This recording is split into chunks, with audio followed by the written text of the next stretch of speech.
and working with all those different bands, with Larry, Bill, and yourself and Hal? What I remember most about recording with the Fifth Dimension. Right. They were very long and grueling.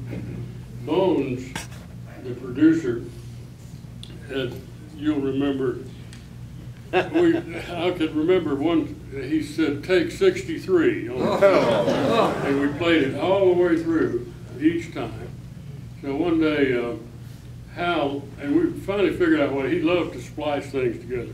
Hal asked him, said, Bone, what are you looking for? Well, I need the first 4 bars of the chorus.